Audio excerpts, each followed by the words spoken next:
Welcome everyone. पिछले episode में आपने देखा शाओ यू और यूनफई उस घोर शिप का पीछा करते हुए एक आइलैंड पे पहुंच चुके थे और उस आइलैंड को एक्सप्लोर करते हुए उन दोनों को एक रास्ता मिला जो कि पुरानी ट्री से मिलकर बना हुआ था। अब आगे तो एपिसोड की शुरुआत में शाओ यू और यूनफई उस रास्ते को पार कर रहे थे, लेकिन इस बार यूनफई को काफी डर लग रहा था क्योंकि इस बार शाओ यू और यूनफई के बीच काफी दूरी आ गई थी। ऊपर से यूनफई को ऊंचाई से डर लगता है और जैसे ही यूनफई उस ट्री से शाओ यू की ओर जंप करता है तभी वहाँ पर वे दोनों भाई पहुँच जाते हैं और वो यूनफई को नीचे खाई में धक्का दे देते हैं, जो देख शाओ यू भी यूनफई के पीछे उस ट्री से नीचे जंप कर देता है। और हम देखते हैं कि उस ऊंचाई से गिरने की वजह से यूनफई को अपना पास्ट याद आने लगता है, जहाँ वो बारिश भरी रात में अपनी बहन के साथ कुछ लोगों से बचकर भाग रहा था, लेकिन उसके सामने रास्ते में खाई आ जाती है, जिसे देख यूनफई और उसकी बहन वहीं रुक जाते हैं और वो काले कपड़े वाले लोग उनके पास पहुंच जाते हैं और वहां यूनफई की बहन को अपने साथ ले जाने लगते हैं, जिसे देख यूनफई अपनी बहन को बचाने की बहुत कोशिश करता है, लेकिन वह नहीं बचा पाता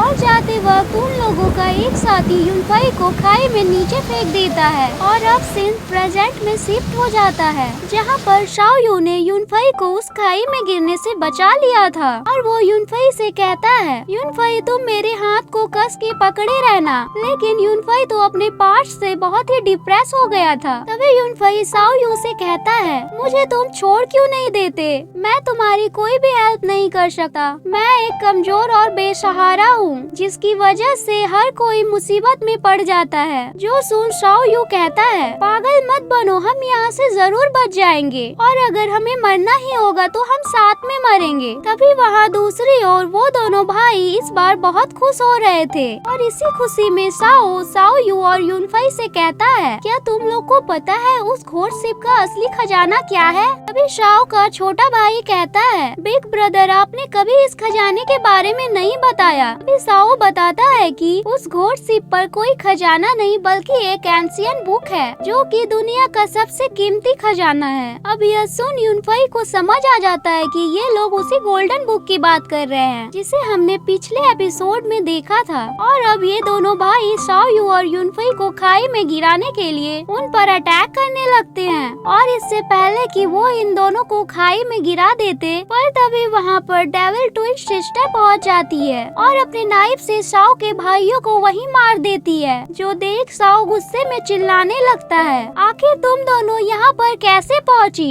और तुम्हारी हिम्मत कैसे हुई मेरे भाई को मारने की? जिसके रिप्लाई में जेसी कहती है, तुमने क्या सोचा हम लोगों के बीच थोड़ा झगड़ा क्या हो गया? हम लोग अलग हो गए। हमें पहले से ही पता था कि तुम लोग हमारा पीछा कर रहे हो। और तभी शाओ यू और यूनफई जिस टहनी से लटके हुए थे वो टूट जाती है, जिसे देख वो सिस्टर उन्हें बचाने में बिजी हो जाती है और मौके का फायदा उठाकर शाओ वहाँ से भाग जाता है। और वहीं दूसरी ओर वे दोनों बहन शाओ यू और यूनफई को ऊपर खींचने की कोशिश कर रही होती है, लेकिन जिस पेड़ पर वो सभी लोग खड़े थे अब वो भी टूट जाती है और वे सभी उस खाई में गिर जाते हैं। और अब सीन जनरल ली पर शिफ्ट हो जाता है, जो एक फैक्ट्री में इन्वेस्टिगेशन करने के लिए आए होते हैं और अब हमें उसी मास्टर को दिखाया जाता है जो कि शाओ यू के बारे में सोच रही थी। और अब हमें शाओ यू को दिखाया जाता है जो अपने साथियों के साथ उसी जगह पर पहुंच गया था जहां पर जेनवई के पूर्व कमांडर को मारा गया था, जो कि चारों ओर से गोल्डन फ्लावर से भरी हुई थी।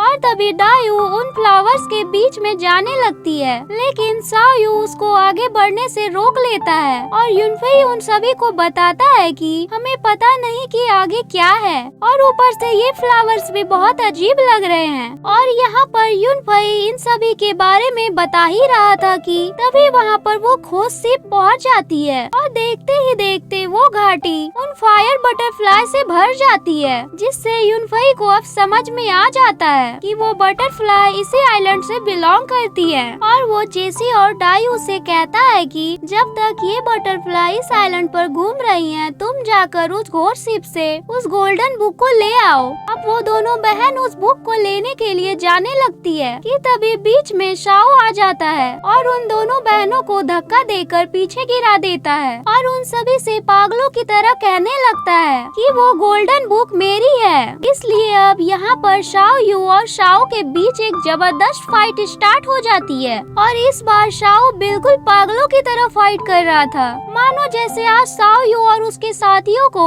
मार कर ही चैन की सांस लेगा। और इसी अधूरी फाइट के साथ हमारा ये एपिसोड यहीं पर एंड होता है। और हमेशा की तरह अगर वीडियो पसंद आई हो तो प्लीज वीडियो को लाइक करें और चैनल को सब्सक्राइब करें। Thank you.